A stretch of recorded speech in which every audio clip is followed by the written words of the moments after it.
राजा की गिरफ्तारी से ठीक पहले सोनिया गांधी और करुणानिधि की मीटिंग होती है, तो उन्होंने अपना रिश्ता तो पक्का कर लिया।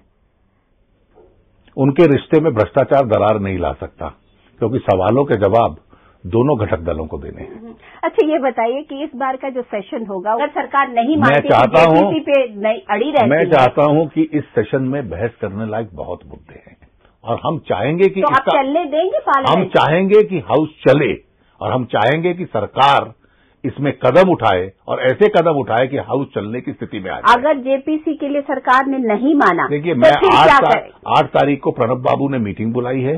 मैं मानता हूं कि सरकार इतने दबाव में है कि सरकार को आज भी समझ आनी चाहिए कि हाउस चलने के लिए पहल सरकार को करनी पड़ती है। अब तो राजा के ऊपर जो भी डिसीजन है, अगर कोई लेकिन उसके कारण आप पूरे के पूरे संसद को न चलने दें। राजा के विषय को और जेपीसी को एक सिनोनिमस मत मानिए। अरेस्ट के मामले में आगे सीबीआई बढ़ी है।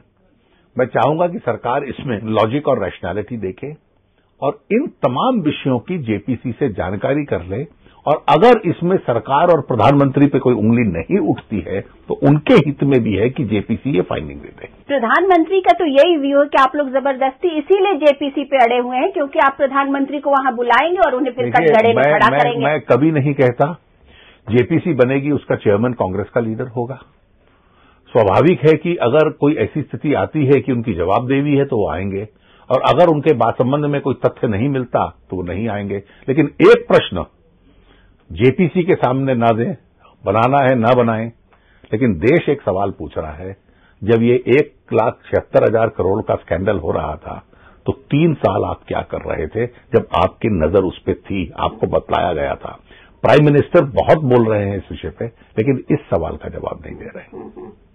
लेकिन जेपीसी के भी मुद्दे पर आपकी पार्टी के अंदर भी तो दो राय है ना भाई। मुरली मनोहर जोशी, ठीक है, उन्होंने, आप लोगों ने सबने मान मनोबल किया तो फिर उन्होंने एक स्टेटमेंट दे दिया कि हाँ नहीं जेपीसी होनी चाहिए, लेकिन आपके पार्टी के अंदर भी दो व्यू है, दरार है इस मुद्दे पर। कोई दरार नहीं है, कोई दरार नहीं है। जोशी जी का कोई व्यू इस पे अलग नहीं है। मंत्रिपरिषद कैसे बना ये पीएसी नहीं तय करेगी। प्रधानमंत्री ने कार्रवाई क्यों नहीं की ये पीएसी तय नहीं करती।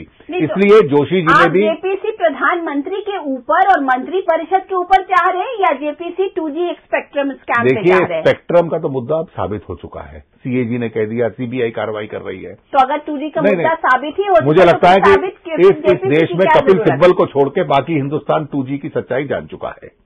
लेकिन जहां तक 2G के इस घाटे तक कैसे पहुंचे, पॉलिटिकल इंस्टीट्यूशंस कैसे कोलैप्स की, गवर्नमेंट ऑफिस इंस्टीट्यूशंस कैसे कोलैप्स की, lobbyist, middleman, cabinet formation, policy implementation, silence of government, इसके जो जितने राजनीतिक पहलू हैं, कोई तो इसका जवाब देगा। ये पॉलिसी कैसे बनी? एनडीए में दरार पड़ने लगी है। वो कह रहे हैं कि हाँ ठीक है, हो गया ना, अब राजा तो पकड़े गए, अब क्या? देखिए, एनडीए ने आज से 3 दिन पहले एक आवाज में कहा है कोई दरार नहीं है। ये कांग्रेस की उम्मीद हो सकती है, एनडीए की हकीकत नहीं है कि इस जेपीसी की मांग से हम पीछे नहीं हटेंगे। आज पब्लिक परसेप्शन में कांग्रेस और बीजेपी में बहुत कोई डिफरेंस नहीं नजर आ रहा है। ये क्यों? देखिए, कहीं ना कहीं जो एक बहुत फर्क है, वो सरकार में है, हम विपक्ष में हैं। नहीं, लेकिन हम आरोप लगा रहे हैं, वो उत्तर नहीं दे पा रहे, और नीतियों में भी बहुत फर्क है। लेकिन वो भी आप पे वही बात है ना कि एलिगेशन एंड काउंटर एलिगेशन इसी पर आकर के सीमित हो गए। लार्जर पिक्चर की बात कौन सोच रहा है? आई थिंक ये allegation and absence of reply की स्थिति है। ये बताइए कि जो सबसे बड़ा मुद्दा आज जो जूझ रही है जनता, वो है महंगाई का मुद्दा। उस पर बीजेपी ने क्या किया? क्या किया? पिछले पूरा साल देश के एक शहरों में हमने रैलियां की। संसद में कितनी बार हमने इस इशू को उठाया। कीमतें कम करने का काम हम नहीं कर सकते। जिन फूड आइटम्स की कमी है उसका कंट्रोल करना, जहां कमी है वो बाहर से 3 महीने पहले मंगवा लेना, ये पॉलिसी इस देश की केंद्र सरकार रेगुलेट करती है। महंगाई ऐसा मुद्दा है जिसको पॉलिटिक्स से परे सोचना चाहिए। निश्चित रूप से सोचना चाहिए, लेकिन महंगाई नियंत्रण करने की जिम्मेवारी जिसकी है वो दुर्भाग्य से पॉलिटिशियन है, और इसलिए उसमें पॉलिटिक्स आएगी ही जब वो अपनी जिम्मेवारी नहीं निभाते। और आपको इस बात को मानना पड़ेगा हमने नहीं करनी। तवज्जो के साथ आपको कीमतों पर खड़ा होना चाहिए था। बीजेपी उस पर नहीं खड़ी। देखिए, बीजेपी से लेकर लेफ्ट पार्टी तक हर ऑपोजिशन पार्टी पार्लियामेंट के अंदर बढ़ती हुई कीमतों को लेकर हर सेशन में एडजर्नमेंट मोशन तक कर चुके हैं। जो कंसेंट मोशन हुआ था इससे पिछले सेशन के अंदर आरंभ में, वो केवल महंगाई पे था।